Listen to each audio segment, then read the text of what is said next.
Hello, everyone, and welcome to today's webinar on brain injury basics. I'm Amy Dahlman, and I'm with Dancing Sky Area Agency on Aging, and we are one of 6 area agencies on aging in the state of Minnesota. Dancing Sky covers a region of 21 counties in northwest and west central Minnesota. And as I was telling Alec before everyone logged on, probably our major service that most people are familiar with is the Senior Linkage Line, which is a toll-free statewide number where people can call to get questions answered, information, resources, referral. And right now, during Medicare open enrollment, can also get some assistance with Medicare questions. So I'm going to now turn it over to Alec, and I'll just do a brief introduction here, and then I'll let him take it over. So Alec Wendelboe is with the Education and Community Outreach Manager, and he is with the Minnesota Brain Injury Alliance. Alec received his Bachelor's of Science in Neuroscience from Hamline University and has experience working with the brain injury community through case management services and the Wesley and Lorraine Arts Cognitive Neuroscience Center. And as I told Alec when he logged on, he sounds way, way smarter than I am. So I'm glad he's here today. So Alec, I'll let you take it away. Thank you so much, Amy. Yes, so my name's Alec. I am Education and Outreach here at the Brain Injury Alliance, Minnesota Stroke Association. So today we're going to be going through brain injury basics, a little introduction to brain injury to give some of the more broad info. So I will share my screen here.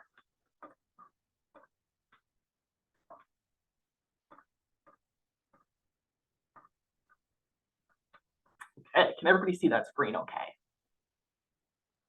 Yes, we can see the screen. Awesome, thank you. Yes, so my name's Alec. Just a little bit about myself. I went to Hamline over in St. Paul and got my degree in neuroscience with a specific degree in brain injury. So this is kind of my bread and butter. So today we're going to be going through the introduction to brain injury, some of the more broad information. So to get started, let me tell you a little bit about the Brain Injury Alliance. So these are 2 distinct agencies that work together, both the Minnesota Brain Injury Alliance and Minnesota Stroke Association. A little bit of history about each. The Brain Injury Alliance was founded in 1984 by groups of families who really wanted to assemble and advocate for their family members who had brain injuries, and over time focus more on advocacy and direct services. Then in 1992, the Minnesota Stroke Association was created as a nonprofit to raise awareness and help advocate for people who had strokes, comprised of 24 board members made of survivors, families, and other professionals. And then in 2010, these 2 agencies merged together and now offer a variety of services and supports. So our agency mission is to raise awareness and enhance that quality of life for all individuals affected by a brain injury. And the main ways that we like to do this great work is through a variety of our different programs, kind of focusing on support, education, and advocacy. So one of the best ways that allows us to do this work is because we're contracted through the Minnesota Department of Health. And with our support, we kind of focus on those waiver case management services, our resource facilitation program, education, which will be primarily myself, and our advocacy program, which we'll dive into some more detail. So for starters, our resource facilitation program. So this program is 2 years of proactive phone support for anybody who has a brain injury, no qualifying standards. See you later, okay? Sorry, can you say that question again? Okay, might have misheard that one. Anyway, so yes, resource facilitation is that 2 years of free phone support that kind of follow the individual from the hospital back to their home. And some of the big areas that a resource facilitator can help out with would be connecting individuals to their communities and other resources they might need, educating and providing more direct information about their injuries, being an ear for any problems the individual might be having and kind of bouncing around for that problem solving assistance. Support groups and finding other groups of individuals in their areas that they might be able to have a community with, and neuropsychological evaluations and setting those up, which we'll talk about in some more detail. And then on the bottom of this page, you'll see just a little QR code and some general information for accessing our resource facilitation program feel free to use either one of those. They'll also be listed at the end of the presentation. So the next up is the education department. So it'll be primarily myself, but a lot of things that we like to do in the eco department are for educating the community about brain injury overall and then getting the community together. So one of the main ways we do this is with our brain injury basics courses like we're doing today. So those are divided into 3 courses: introduction, adjustment, and caregiving for brain injury. All of these available for survivors, families, caregivers, and really anyone who thinks that a little bit more brain injury education would be helpful. Another way we like to engage with the community is with our annual brain injury conference. We like to bring in survivors and give them awards and recognition for really exemplary work in advocating for others with brain injuries, or really making a lot of strides for themselves. And outside of these, we also attend lots of health fairs to try to spread the message and promote some of that brain injury education at the ground level. And then next up, we have our public policy program. So our public policy manager, Jeff, he has a group of citizen advocates. And a citizen advocate is really anyone, whether they're a survivor, a loved one, or a professional who wants to make a change on the legislative level for brain injury survivors. And some of the big areas that public policy is focusing on at the moment are improving those qualifying standards and removing some of the barriers that prevent people from being employed when they're under state-funded medical assistance, and reducing some of those requirements that tend to impoverish folks with brain injuries and make it a little bit more equitable. Another one they're working on at the moment is increasing transit safety across the metro and reducing the interpersonal violence often seen in public transportation. And then going hand in hand with that is increasing the investments for affordable housing and transit services across the metro. And then finally, Cassie's Law, which is made to direct judges to order a neuropsychological evaluation for anyone who's a criminal defendant with a TBI history, so that impulse control ability can be reviewed before any criminal proceedings happen. So that's a little bit about the Brain Injury Alliance and Stroke Association. So then we'll move into our general outline for what we'll be talking through today, starting with a little bit of the background on brain injury overall and some of those statistics, then moving into some of the brain functions and how things can change following an injury, and then a little discussion about behaviors versus symptoms of brain injury. So starting off with some of that background information, I want to start us off by talking about an acquired brain injury. So an acquired brain injury is an injury that you were not born with, that did not happen to you during the birthing process, that is not genetic or passed down to you through your parents by genes, and does not get progressively worse over time. And those acquired brain injuries fall into 2 distinct categories: traumatic and non-traumatic injuries. So a traumatic injury, commonly an external force to the head, is often, a fall, an assault, intimate partner violence, car accidents, or sports injuries are all common ways that someone would have a traumatic brain injury, whereas the non-traumatic brain injuries are more internal events.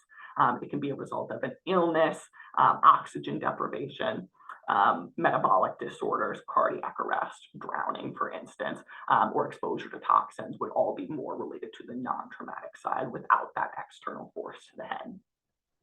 And then in Minnesota, Minnesota actually has the 5th highest fall death rate. Falls are the biggest ways that people will receive traumatic brain injuries, especially in the state of Minnesota. And Minnesota seems to be the 5th highest in terms of mortality when it comes to falls, with over 639 fatalities in 2009.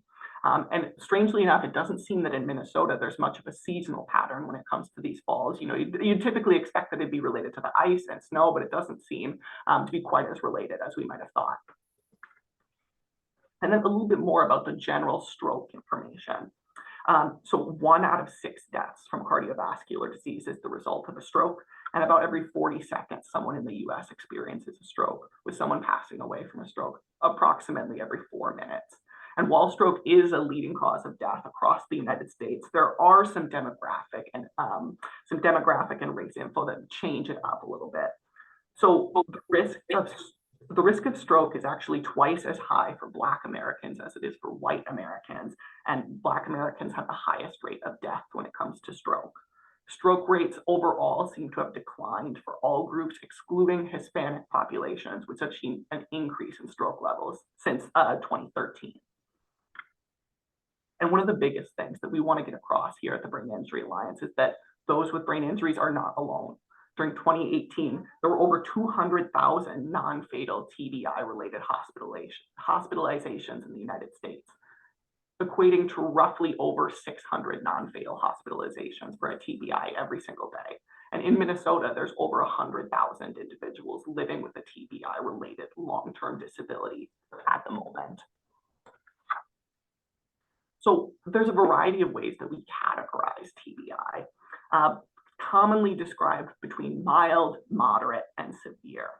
The injury severity is traditionally based on the duration of loss of consciousness, the coma rating score, and the post-traumatic amnesia levels, not to mention brain imaging results.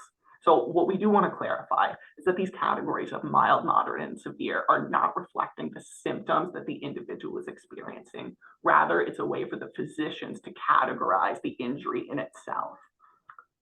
So when we're talking about things like post-traumatic amnesia, what does that really mean? It's that state of disorientation and confusion immediately following someone's traumatic brain injury. The person may be unable to state their name, where they are, or what happened to them in this post-traumatic amnesic state. And then you'll see in that center column, the Glasgow Coma score. So we won't go into too much detail, but higher numerical values with that scoring index would reflect a more mild injury, whereas lower numerical values, closer to 1, would reflect a more severe injury. So when we're talking about a mild TBI, typically a person would have a brief loss of consciousness, usually only a few seconds or minutes, but can be lasting up to 30 minutes. They'll typically have post-traumatic amnesia for less than a day, and those brain imaging results will be largely normal. Whereas with a moderate TBI, that loss of consciousness can be anywhere between half an hour to 24 hours, with the post-traumatic amnesia lasting somewhere between 1 and 7 days. And they typically would have more abnormal brain imaging results with the moderate level. And then for severe injury, the loss of consciousness is more substantial, lasting over 24 hours, and with post-traumatic amnesia lasting for over a week. And typically these is where you would see the most abnormal of the brain imaging results. So as we're talking about these functional changes, we want to talk about what functionally is changing in the brain. So our brains are estimated to contain at least 86 billion neurons. So these neurons, which you'll see in the image on the screen, are specialized cells designed to transmit information from one section of the brain to another section of the brain. And we'll just briefly talk through how this process of sending signals works. So starting off with the dendrites, you'll see those towards the left of the image, kind of like the stretching branches of that cell. So the dendrites are the areas of the cell that receive information. They get information from other cells, which then travels to that cell body, or the soma.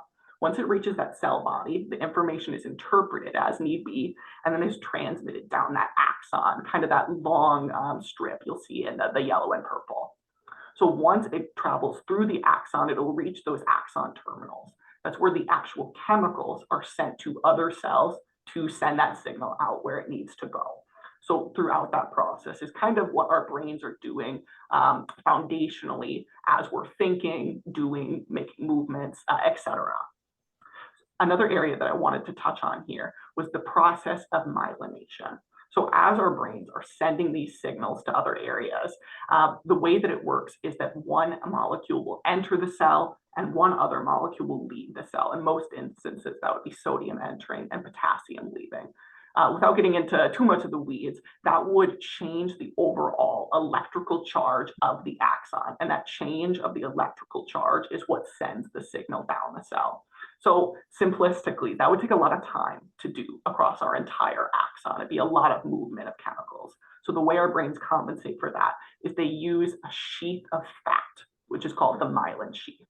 This insulates that axon and makes it so it only has to do that chemical swap in certain places, which you'll see are called the nodes of Ranvier, those gaps in the sheath of fat around the cell. So with that insulation, it just lets things travel a little bit quicker. And then one other thing to clarify on is that these nerve cells are not physically connected to one another. Instead, they are very, very close to one another. The areas in between these cells are referred to as the synapse or the synaptic cleft. So when these cells are talking to one another, they're not directly, touching. Instead, they're just shooting chemicals into that gap between the cells. And then those chemicals are what are picked up by their neighbors to send that signal further down the chain. And then let's talk a little bit more about brain structure overall. So for starters, one of the questions we get so often is, why do our brains have those folds and fissures and grooves throughout them? And the easiest way to explain this is that more surface area on the brain means more processing space. The deeper areas of the brain don't have as much oxygen going to them, so they're not doing as many of the computational tasks as those outer areas of our brain.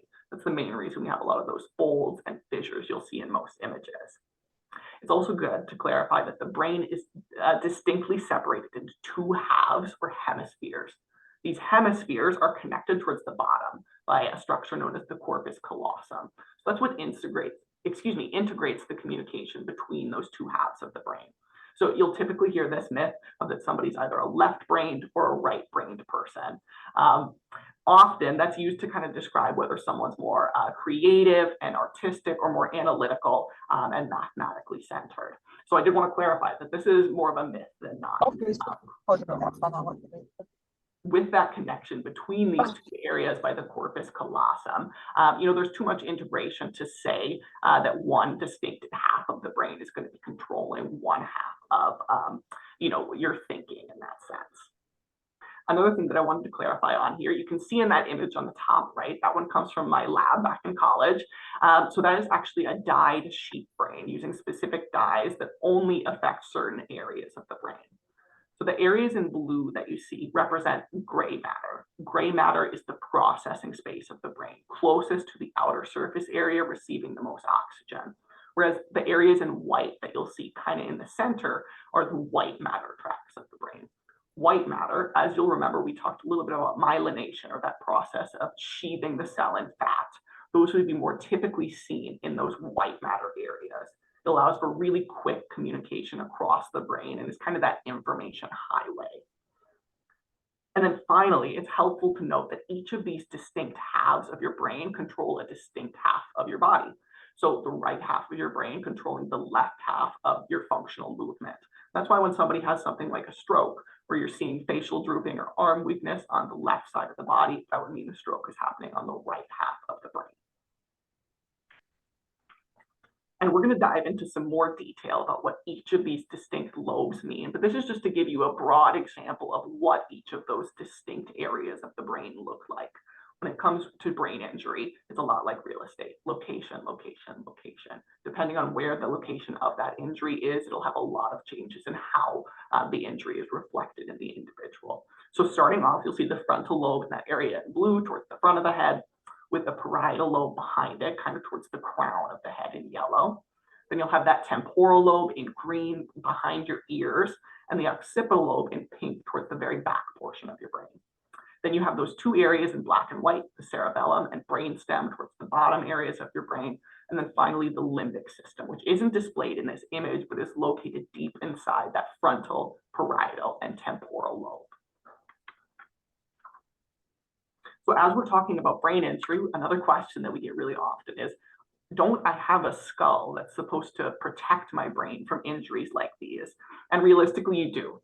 But the process of how this skull is made is where the issue lies. So when we're babies, specifically infancy, our skulls actually are in multiple bone pieces. Then throughout development, they fuse together into one concrete piece of bone.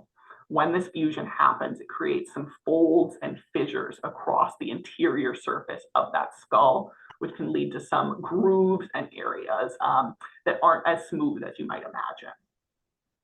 So our brain isn't actually touching the walls of this skull. Instead, it's suspended, floating within our skulls in cerebrospinal fluid, which is usually really good. In case of small or less severe injuries, that cerebrospinal fluid will protect our brain from any intense impact. But when it comes to some more severe injury, it can be more of a detriment to us. So on that image on the right side of the screen, you'll see an example of coup and contra coup injuries. So these refer to the area of the brain relative to the point of impact after the injury. So for instance, a coup injury occurs on the brain directly under the point of impact. If I was hit on the front of my head, this injury would be reflected towards the front of my brain. Whereas the contra coup injury is when it's on the opposite side of your brain relative to the point of impact. So if I was hit towards the front of my head, a contra coup injury would be displayed towards the back of my brain. And that's because your brain is suspended in that cerebrospinal fluid. So when intense movement, something like whiplash, rocks your head really intensely, it actually causes the brain to bash into the walls of those skulls. So in most cases, the most severe types of these injuries would be a coup contra coup injury. Often you'll see that in intense automobile accidents where someone would have both the brain impact on the front and back of their brain while they only hit the front of their head. And it is good to clarify that these are all blunt force trauma resulting in an outside blow. And that these are not penetrating injuries. If the injury itself penetrated the walls of the skull, they would fall into a separate category of injury. And then the injury itself can be displayed through a variety of ways. When the injury occurs, it disrupts our ability to send those chemical signals throughout those brain cells as needed. So our neurons aren't able to as effectively communicate with their neighbors or send the message they're trying to send. Injuries can be displayed through physical ways, by the actual location of those neurons. They can be more metabolic, meaning that it could be related to the neurotransmitters used to communicate between cells, or it could be chemical, meaning that it's in relation to the concentration of particular molecules inside or outside of the cell. And a lot of times these changes can be compared to an old internet system. It may take more time to boot up than normal, and the time it takes to complete tasks might be longer than expected. And this is because the amount of cognitive or thinking resources is reduced in the individual. And there's a large variety of types of injuries and areas of injury, so it's hard to say, exactly when someone has their injury, what kind of symptoms they're going to be experiencing. And a lot of times it can be hard to detect what type of injury the individual is experiencing through brain imaging. That's why it's really helpful to monitor symptoms as much as you would the actual structure of the brain. And then let's talk a little bit about the recovery process. So we do know that the vast majority of recovery occurs roughly 2 years following the injury, but some recoveries see improvements up to 5 to 10 years following the injury. Typically, the further you are out from the injury, the slower the recovery will be. This is not always the case. Individuals will always have setbacks or detours along the way on the recovery process. And there is a lot of potential recovery in younger individuals, specifically in childhood. So one, for instance, that I wanted to give here were split brain patients. So we talked a little bit about the two hemispheres of the brain being connected by the corpus callosum towards the bottom. So in some cases of intense childhood epilepsy, the corpus callosum is severed in children, making two distinct halves of the brain. As you're thinking about that, you'd think that that would have some pretty severe effects for the functionality of the child. But a lot of times our brains are able to use this process known as plasticity, or our ability to rewire those nerve cells, which is especially strong in childhood. So a lot of these kids with these split brains are actually able to write independently with each of their hands, or able to do many of the complex motor tasks that you wouldn't think they'd be available to through that process of plasticity. So regardless of type of injury or really what you have going on, there's always room for recovery and always room for improvement. And one quote we like to fall back on here at the Brain Injury Alliance is a lot is, once you've seen one brain injury, you have seen one brain injury. Every injury is going to be almost completely unique, and therefore no two recovery processes are going to be identical. And now let's broadly jump into some of the functional changes and changes that individuals are going to experience after their injury. So starting off with the frontal lobe of the brain. The frontal lobe is responsible for many of the higher level processing tasks that we use on our day-to-day, and they help us work effectively in a very complicated world. Our ability to set up a plan and then follow those steps as needed is one of the responsibilities of our frontal lobe. Because in order to do so, we have to put ourselves hypothetically into the situation in the future and then plan accordingly. This lobe also helps regulate our emotions, kind of hand in hand with the limbic system, and gives us many of our self-control processes. It lets us override heated responses when we're feeling particularly emotional and keep some of those more challenging behaviors in check. So without this system, we would have much lower abilities of keeping ourselves cool and collected when things get tough. And the frontal lobe is also responsible for maintaining our motivation throughout activities and helps us manage our energy levels more effectively. And finally, the frontal lobe has a lot to do with our executive function controls. Things like impulse control, emotional regulation, reasoning, and problem solving, creativity, and decision making are all related to the frontal lobe. And then within that frontal lobe, there's a distinct section known as the prefrontal cortex. This is really one of the new frontiers of modern neuroscience, and it's still being investigated in some more detail. But our general understanding of the prefrontal cortex is that it's the seat of our personality.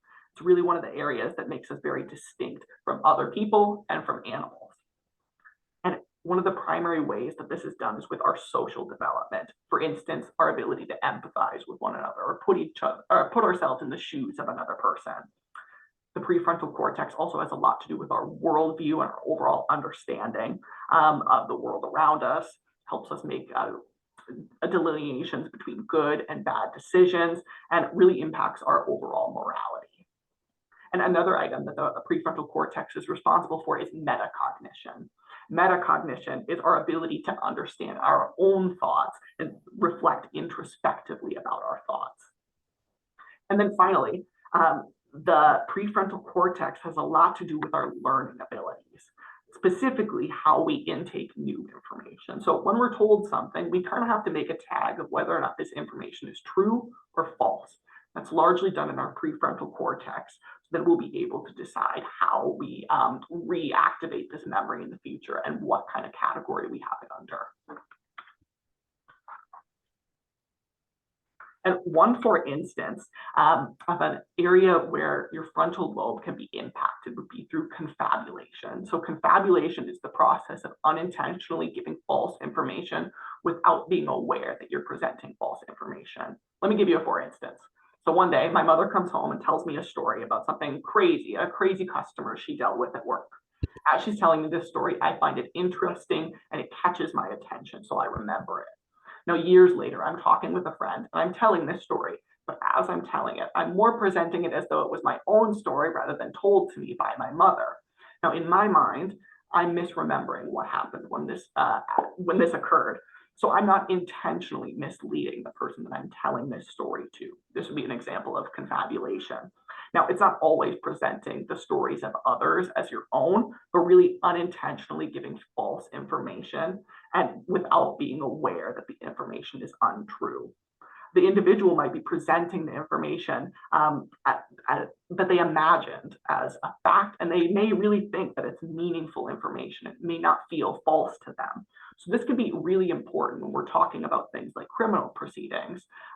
In the case for a brain injury individual, they might not be attempting to deceive whoever they're telling, but what the individual is telling might not be true. So it could be interpreted in a way that's much more negative for the individual. So, and this is the same sentiment shared in interpersonal relationships when it comes to brain injury. So definitely something good to keep in mind if you have somebody, a loved one with a brain injury in your life.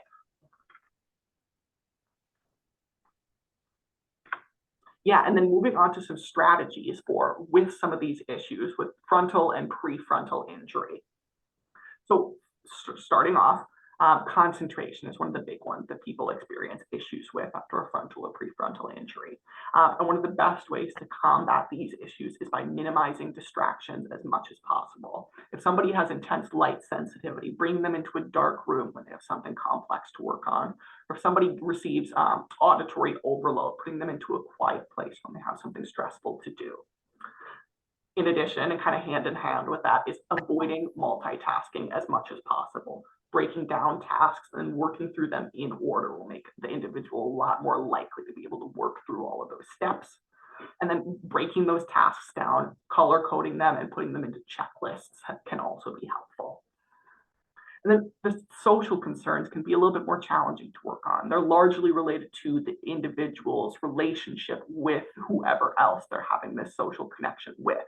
So our best pieces of advice here would be to discuss things like personality, morality, and other changes, including confabulation in the early stages of an injury. So this is something the individual is aware can occur in the later stages as well. And then finally, for problem solving, our best piece of advice here is to always use two heads instead of one. It can be really challenging, especially if you're someone with a brain injury, to work on something very complex all on your own. So this is why we have programs like our Brain Injury Alliance Resource Facilitation to help out if you need somebody else to bounce some ideas off of, or really problem solve in that sense. And then moving on to the temporal lobe. The temporal lobe, located behind the ears, largely is related to our interpretation of auditory or sounds. So how we interpret language and what's being told to us is also completed in our temporal lobe. And this is really important because humans are extremely social animals with extremely complex language patterns. So memory is another area that's really related to our temporal lobe, or specifically the process of memory consolidation. Memory consolidation is when memories go from our short-term or our working memory into the long-term memory. It's really what happens while we sleep, and it gives us our chronological understanding of events. And this is thought to occur in the hippocampus. I'll give you some examples of why modern neuroscientists think that.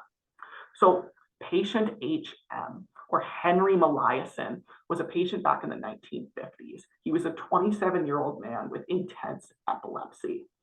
So to reduce his seizure activity, his physicians decided to remove about 2/3 of his hippocampus. You can see that on the image towards the bottom of the screen with the removal of that hippocampus. Luckily, Henry's seizure activity did reduce pretty significantly following this operation. However, the big kicker is that Henry was unable to make new memories. Every day following the operation, Henry would awake and think that it was the day of or immediately the day following his operation. Any nurses or other supporters that he had met throughout the years following, he would have to be reintroduced to each day. And every day he would wake up thinking that he was a 27-year-old man, even late into his 60s and later into his life. So that's really where we've got the foundational understanding of how our hippocampus works and what it's doing for us. And a lot of times that's how modern neuroscientists work and figure out how these areas of the brain are working. So by seeing, well, this area of the brain is impacted in this person, what has changed?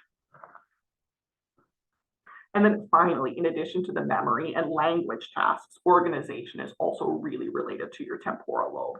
The process of putting things in order and organizing them is related to both your speech and your memory. So it's thought that that is also something impacted by your temporal lobe. And as we're talking about temporal lobe injuries, there can be a variety of symptoms that you might see. So starting off with an aphasia. An aphasia is a language or speech disorder, kind of divided into two subsections, expressive and receptive aphasia. Starting off with expressive aphasia, or Broca's aphasia, which is the inability to produce efficient speech. The individual can understand what's being told to them and just has issues presenting whatever thoughts they're having. Often, the individual will be only able to get out single words at a time, and intense time pressure will make it worse for the individual. But they are aware of the issues they are having. Whereas Wernicke's aphasia, or receptive aphasia, is a little different. The individual is having problems understanding what's being told to them and getting speech out to others. And often the individual is unaware that their speech is impacted. So this can be a little bit more challenging for folks to work through, as it doesn't have that internal understanding of what's going on. Another one we see often is prosopagnosia. Prosopagnosia is where the ability to recognize faces and that pattern recognition ability is eliminated.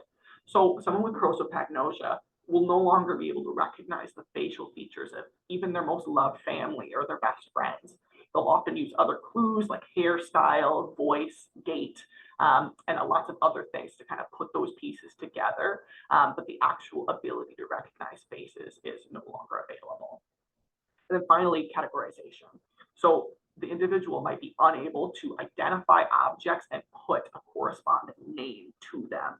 Usually we use our memory to fall back on what we're seeing and kind of interpret the world around us. But when you have some of those memory concerns, it can be more challenging to do so. So an individual might be able to recognize what a pencil is, but not be able to put a name to it, or they may be unable to put a certain category as to what a pencil does. So what are some strategies specifically in regards to communication? The best things you can do here would be role playing. For example, let's say there were concerns about an individual being able to set up a ride as needed. The individual and their supporters could role play a call to Metro Mobility to make the individual feel more comfortable about that call when it arises. Another tactic would be cheat sheets or instructional guides that a supporter can write up for someone with a brain injury. So then they have something concrete to fall back on. They feel like they're not strong enough in their communication skills. Another one that works hand in hand with role playing is the what if scenarios. Whatever the individual is stressed out about, or whatever they're having trouble getting past in terms of completing a task, running through that in a what if scenario to make the individual feel more comfortable if that does arise. And then finally, one of the best tactics that we can tell you here is to use non-leading, open-ended questions when you're working with folks with communication issues. When a supporter asks something like, will your ride be here at noon, kind of leads the individual to answer just yes to that question. It's a little bit simpler for them to do. That's why rephrasing our questions to, instead of will your ride be here at noon, to when will your ride be here, let the individual answer more honestly. And then it'll also ensure we're not priming a response from that individual. And then how about more for the memory concerns? These can certainly be more challenging to work on. Our memories are really related to how we understand ourselves and the world around us. So the biggest tip we have here is to format each strategy to work for you. There's tons of memory tools out there. People might use certain memory tools for school, other for personal things, but realistically, the best thing you can do is individualize whatever tactic you're using to make sure it works for you, and then practice. Verbalization is another really good one with memory concerns. Either singing, speaking, hearing, reading, or writing things out can allow you to have more of a verbalization internally and help you memorize that a little better.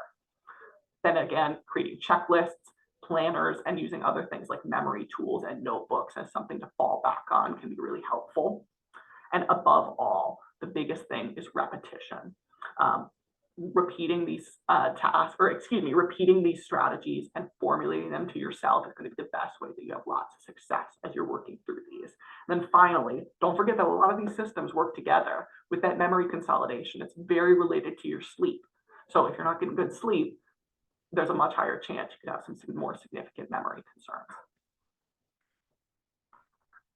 So then moving on to the next section of the brain, this one is the parietal lobe. The parietal lobe located across that crown towards the top of the head behind that frontal section. So this is really the seat of our motor function and how we move throughout a crazy world. So our sense of touch, temperature, the feeling of objects themselves, and how we experience where our limbs are in space are all parietal lobe functions. So the process of your body being aware of its location in space allows us to have spatial perception of the room and the world around us. And another question we get really often is, why can I feel things so sensitively towards the tips of my fingers, but not so much towards, say, the back of your arm? And one of the best ways we can illustrate that is with this image on the left, the cortical homunculus. So the cortical homunculus, or this map of how much brain space is allocated to a certain area of your body. So as you'll see, areas that have more space or are reflected larger on the image have more space in your brain, and that's why they're more sensitive. So areas like your lips and your face, to the tips of your fingers and your hand overall are the most sensitive, along with your tongue and some other areas, whereas areas like your hip, your knee, your ankles are much less, they have much less space dedicated to them, but are much less sensitive for the individual. And there's a number of problems you can observe after somebody has a parietal lobe injury.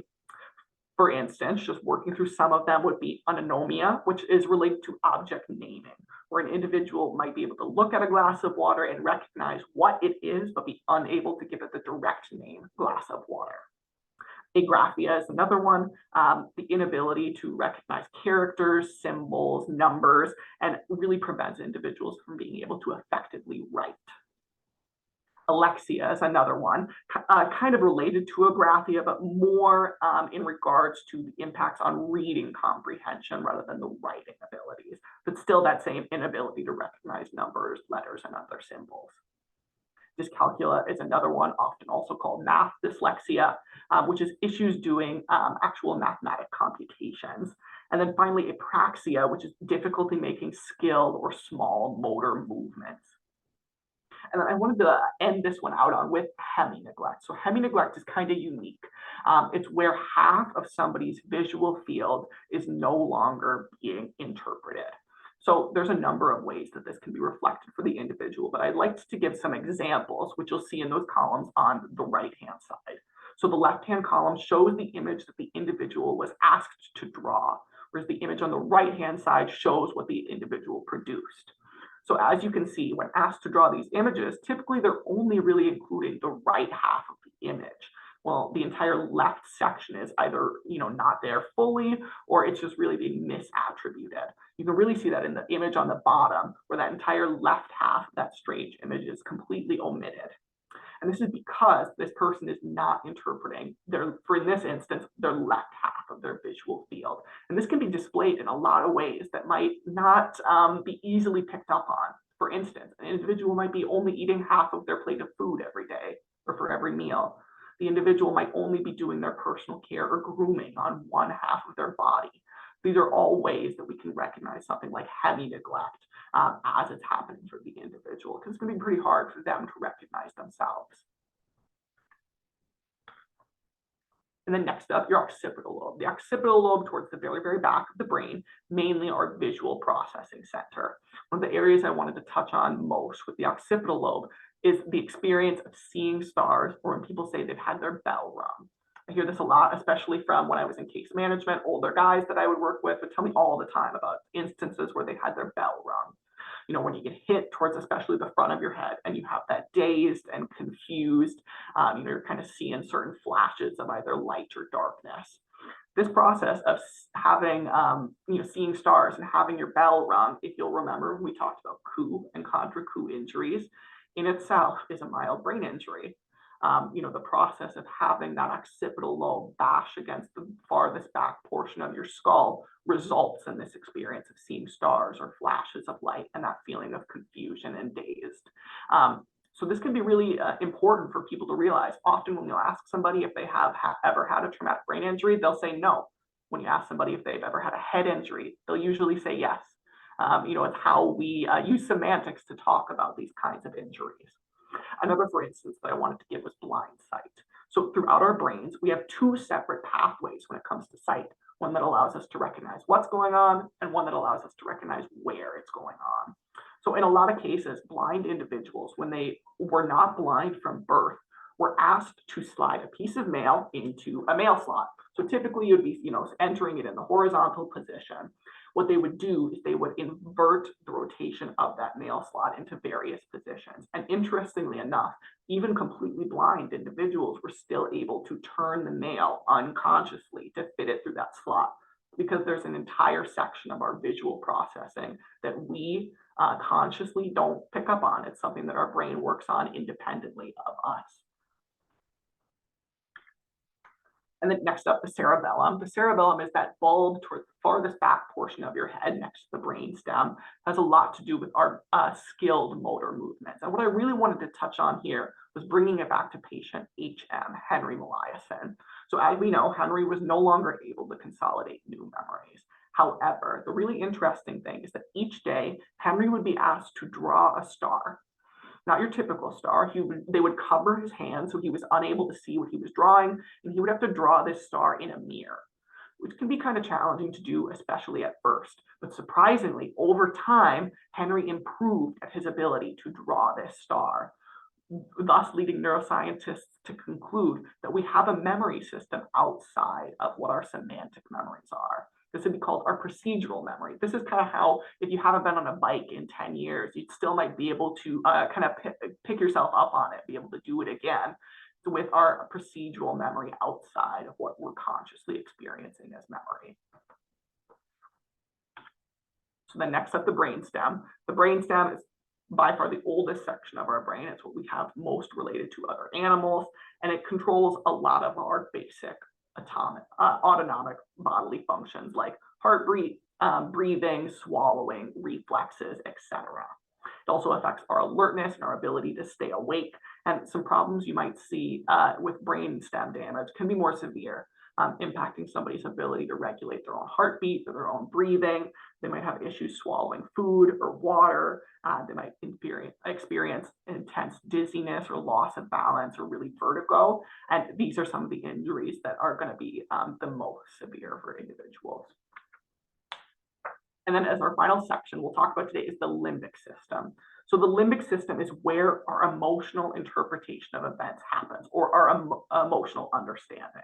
And it's really related to memory for that reason. It's how we tag certain memories with certain experiences, happy memories or sad memories. And it's how our body and how we allow ourselves to avoid things that have been unpleasant in the past by how we categorize those memories. So one interesting thing about the limbic system is it's certainly an area that develops over time. In that image on the bottom left, you can see some of the connections from that limbic system to other areas of the brain. And as you can see, from a baby moving up to 22 years old, the amount of connections between those areas increases significantly. And this is where we get a lot of that emotional maturity as people age. We won't go into too much detail into each of the subsections of the limbic system, but the one that I did want to touch on is the amygdala. The amygdala, or amygdalae, as there are two of them, one in each hemisphere of your brain, are almond-shaped clusters of cells. And what our amygdala does is it controls our fear responses, our anxieties, really anything in relation to fear. So when I was in college, my professor worked with patient SM. Patient SM had bilateral amygdala calcification, meaning that her amygdala on both sides of her brain had turned to bone through a genetic process.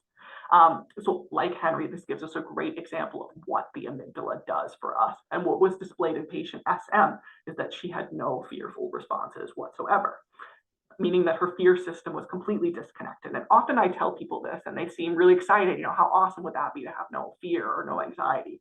But in truth, it was much more of a detriment to patient SM.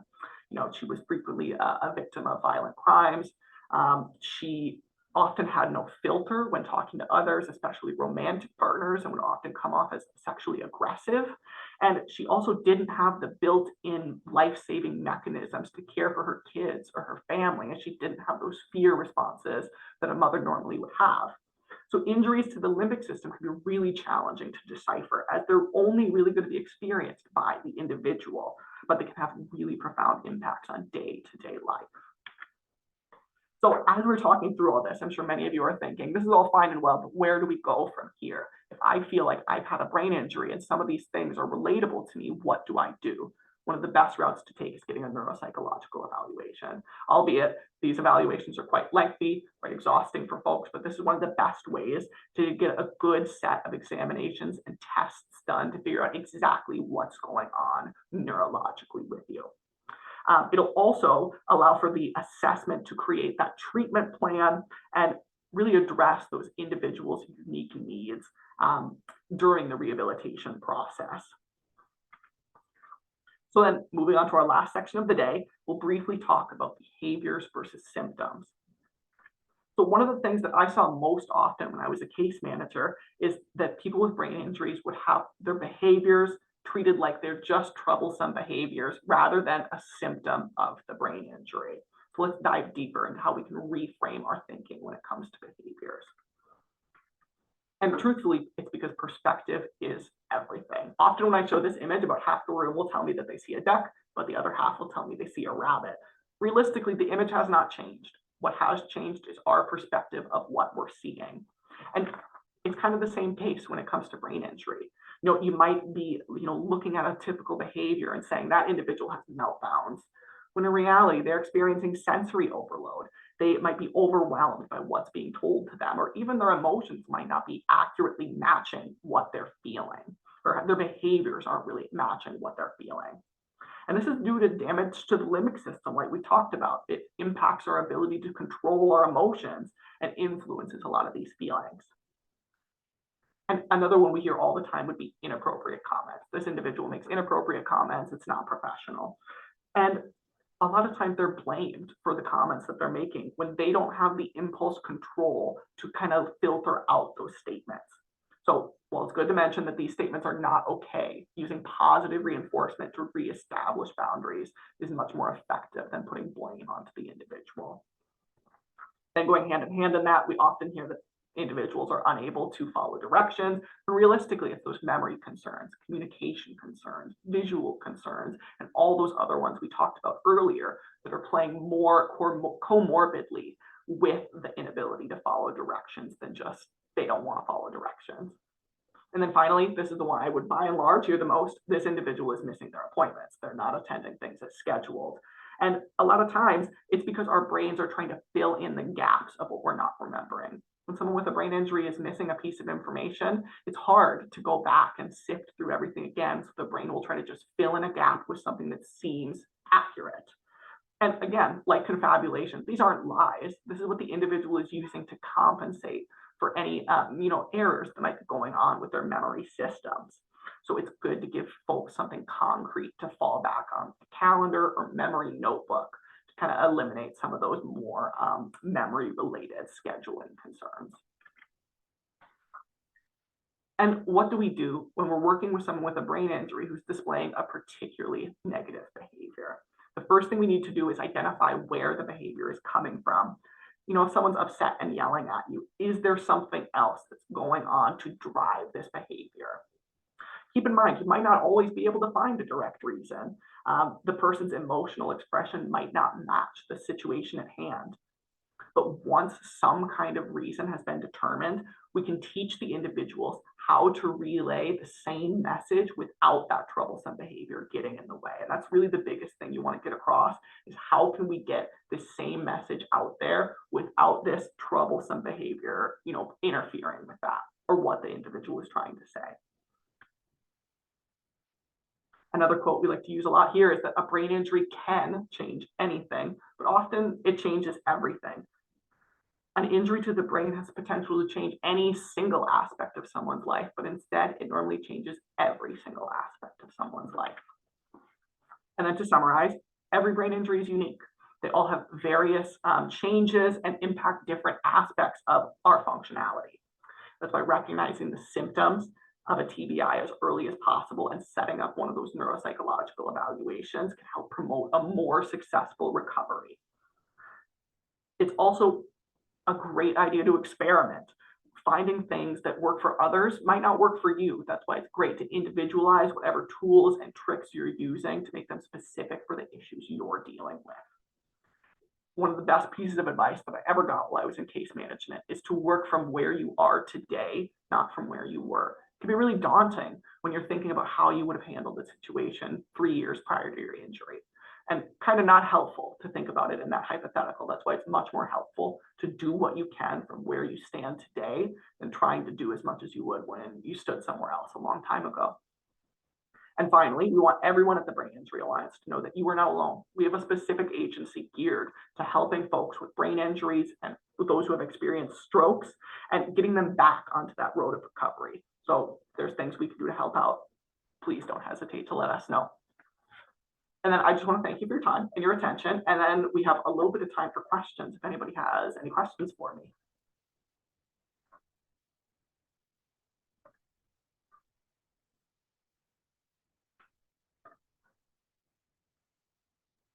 And feel free to unmute. Oh, we have somebody whose mic isn't working, but she has a question. The question is there a certain time frame to get a neuropsych doctor involved? I certainly wouldn't say there's a definitive timeline. I'd say it's always the best recommendation to try to get in sooner rather than later. With that process of, the 2 to 5 years of recovery usually being the most fruitful, will usually be best for folks to try to get in sooner rather than later. But as we mentioned, those neuropsychological evaluations, they can be a lot. I've heard from some folks that they can take up to 5 hours. It can be really draining for someone to do. So really doing it whenever you have the ability to do so and the resources to make sure you're not, putting yourself in harm's way by going through that evaluation. And thank you for that question. Thank you, Nancy. I appreciate it.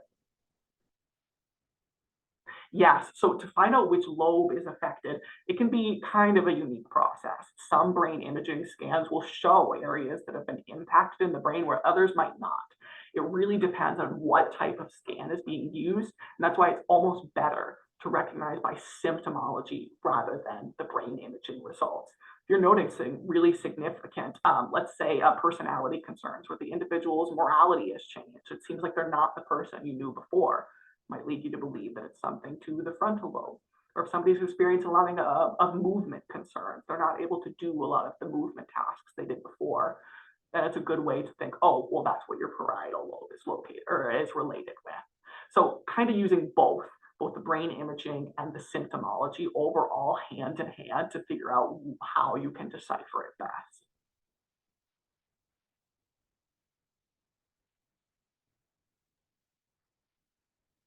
Any other questions? Well, if not, I want to thank you so much. This was really interesting, and I think I learned a lot. And I'm assuming others did too. And there's some thank yous coming in on the chat, but I will stop recording. But if you want us to hang on just for a minute afterwards, we certainly can.